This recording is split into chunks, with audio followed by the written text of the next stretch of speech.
वक्फ amendment bill के प्रतिवाद में पीस लविंग सिटीजन फोरम की ओर से पार्क सर्कल 7 पॉइंट के पास प्रतिवाद सभा एवं धरना मंच का आयोजन किया गया, जिसमें दर्जनों वक्ताओं ने अपने वक्तव्य के माध्यम से इस काले बिल की निंदा की और मोदी सरकार को जमकर लताड़ा। ऐसे में एक आम नागरिक इरशाद कुरैशी ने भी इस बिल की निंदा करते हुए आगामी 26 अप्रैल को मुस्लिम पर्सनल लॉ बोर्ड की पुकार पर ब्रिगेड ग्राउंड में होने वाले जनसभा में शामिल होने की लोगों से अपील भी की। आइए सुनते हैं पूरी बात। साहब, मैं देख रही हूँ कि वक्फ अमेंडमेंट बिल के खिलाफ जहाँ जहाँ एहतजाज और मुजाहरा हो रहा है, आप वहाँ बढ़ चढ़ कर हिस्सा ले रहे हैं एक मुसलमान होने की हैसियत से। और आज पार्क सर्कल 7 पॉइंट के पास जो है, यहाँ पर भी अभी धरना मंच अभी भी जारी है।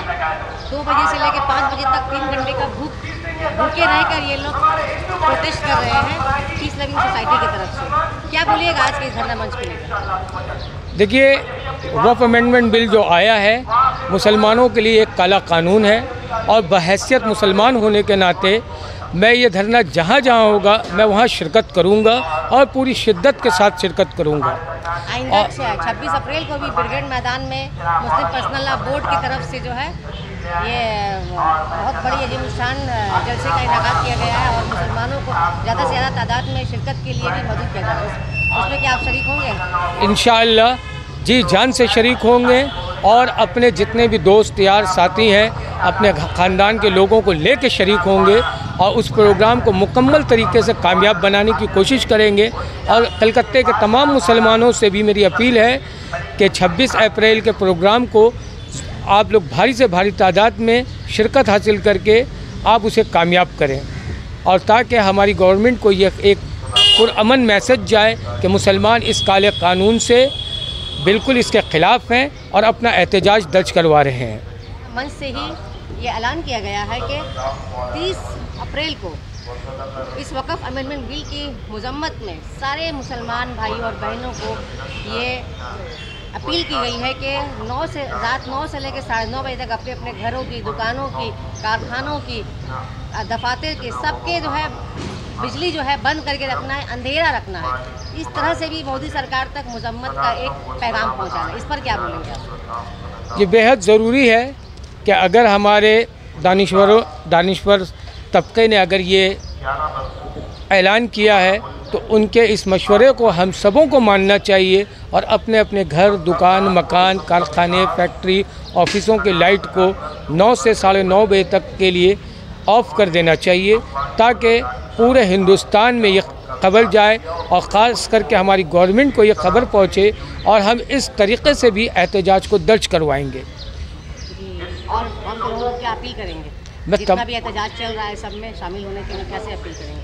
हम तमाम हिंदुस्तान के मुसलमानों से अपील करेंगे कि पुरअमन तरीके से लॉ एंड ऑर्डर के दायरे में रहते हुए आप वक्फ अमेंडमेंट बिल की मुखालफत कीजिए और ज़्यादा से ज़्यादा शिरकत कीजिए और पुरजोश हो करके कीजिए, लेकिन हिंदुस्तान के संविधान, लॉ एंड ऑर्डर को मानते हुए कीजिए। अच्छा, मुर्शिदाबाद में जो हुआ दंगा हुआ, फिर उसके बाद जो है मुसलमानों को जिस तरह से बदनाम किया गया, इस पर आप क्या बोलेंगे? देखिए, मुर्शिदाबाद में जो दंगा हुआ वो मुकम्मल तरीके से एक साजिश है ताकि मुसलमानों के इस आंदोलन को, इस धरने को, इस एहतजाज को बदनाम किया जा सके, क्योंकि मुसलमान पुरअमन तरीके से लॉ एंड ऑर्डर के दायरे में अपने एहतजाज को, अपने धरने को दर्ज करवा रहा है और ये सरकार नहीं चाहती है कि मुसलमान किसी अपने इस धरने में, अपने इस एहतजाज में कामयाब हो, जिसको एक साजिश के तहत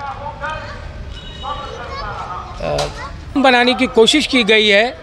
और मुर्शिदाबाद में जब पुलिस इंक्वायरी कर रही है तो 150 अफरादों को हिरासत में लिया गया और उन 150 अफरादों में से एक भी बंगला बोलने वाला नहीं है।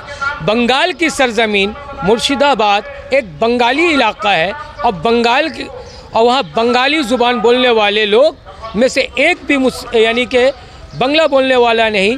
और वो तमाम गिरफ़्तार शुदा लोग ये कह रहे हैं कि हमें हिंदी में अपना स्टेटमेंट देना है।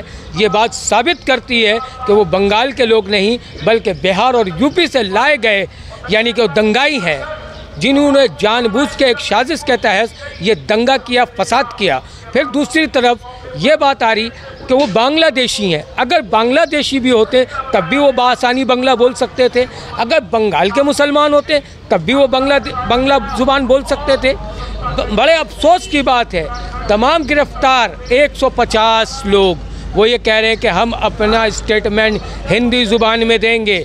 हिंदी ज़ुबान बिहार और यूपी में बोली जाती है, मगरबी बंगाल में नहीं।